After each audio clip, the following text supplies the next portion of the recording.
Querido Brustein, qué gusto escucharte. Bueno, te escuchamos con mucha atención porque sigue revuelta la política, hay muchos rumores de cambios, cosas que pueden pasar. Pero vos sabés que bueno, eso podemos hablar, pero lo estuve escuchando mucho al CEO de Syngenta, que la entrevista que hiciste, y también me pareció muy interesante y me quedé reflexionando, dando vueltas alrededor de algunas cosas.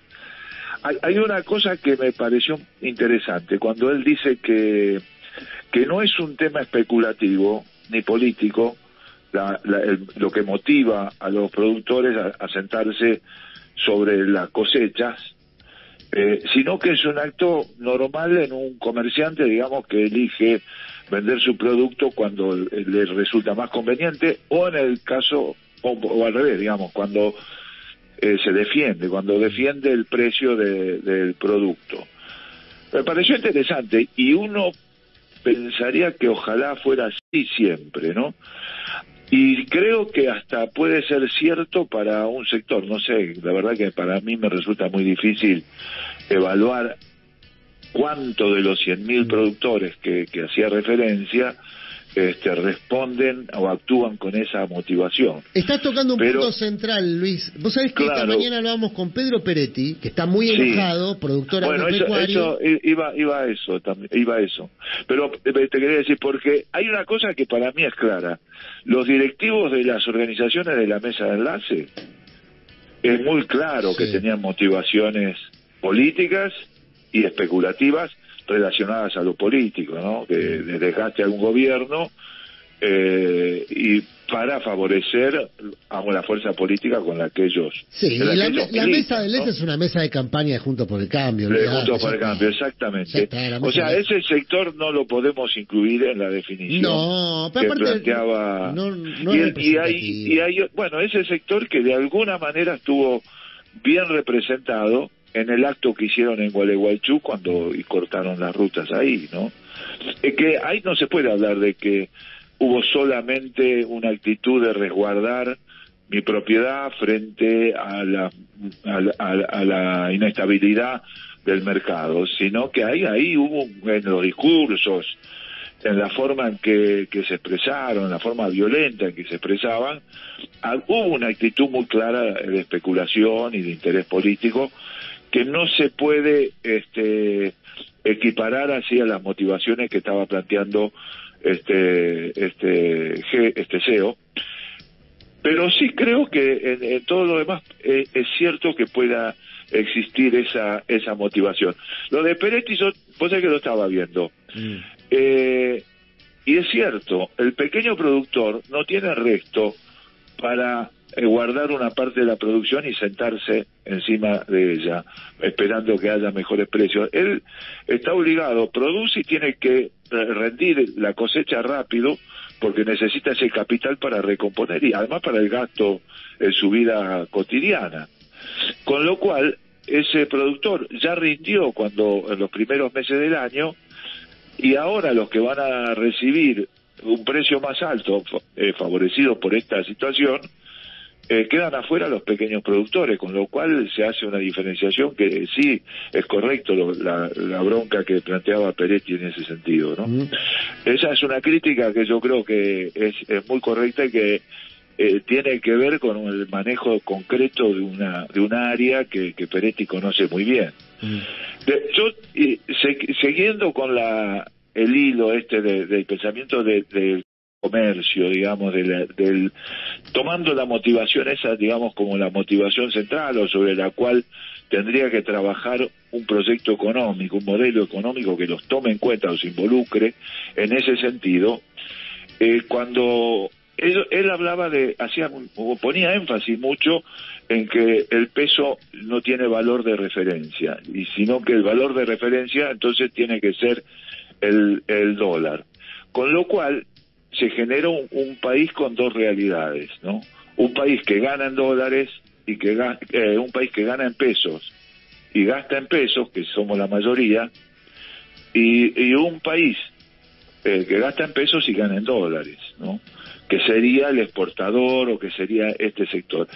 Esto es la imagen del famoso carácter bimonetario de la economía que se viene planteando, que esta es una economía donde si querés hacer un plan económico tenés que tomar en cuenta este aspecto bimonetario del país, que quiere decir que en el país circula tanto el peso como el dólar.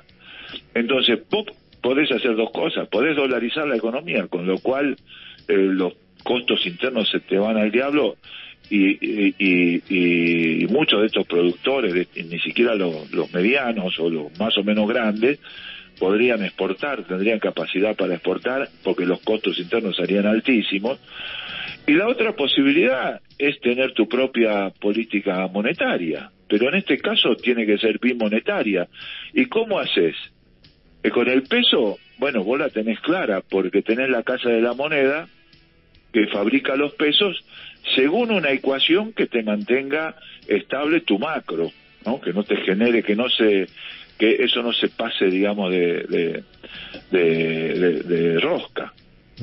Pero tenés una herramienta para controlar, una herramienta monetaria para controlar ese aspecto de la política económica.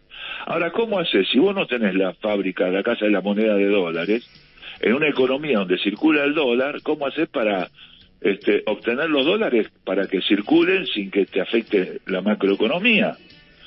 ¿Tu fábrica de dólares cuál es? Acá, en esta economía bimonetaria.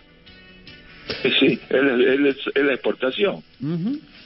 Y entonces, si vos tenés una economía bimonetaria que se asienta fundamentalmente sobre algo que nos diferencia del resto del planeta, que eso se llama ventajas comparativas, que es la riqueza del suelo de la tierra argentina, y la mayor parte de tus exportaciones la constituye vienen de ese sector. Y bueno, tenés una economía bimonetaria donde todo el mundo se acostumbra a manejarse con dos monedas, y bueno, en un momento el Estado tiene que tomar medidas de tipo estructural con relación también a la obtención de los dólares. Eso me parece que cuando se habla de economía bimonetaria te obliga a pensar en cómo obtener tus dólares y cómo el Estado tiene que tomar medidas para obtener esos dólares. Y los mismos exportadores tienen que pensar en eso si coinciden en esta definición de una economía bimonetaria.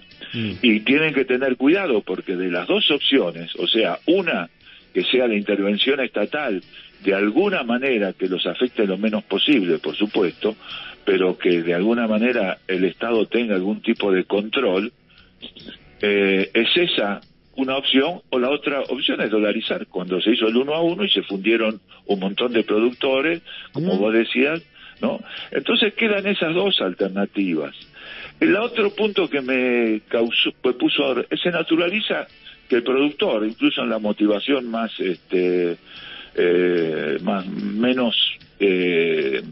menos intoxicada por la especulación o por la política, el productor se siente sobre la cosecha y no la rinda. Pero cuando el trabajador, que lo único que tiene como para vender es su capacidad, su fuerza de trabajo, hace una huelga, le empiezan a decir que toma de rehén al país, o le empiezan a decir que es un delito y que hay que, o cuando el piquetero corta la ruta para reclamar trabajo, ¿no? Cuando en la producción de un país, en el capitalismo, bueno, tiene esas dos componentes, ¿no?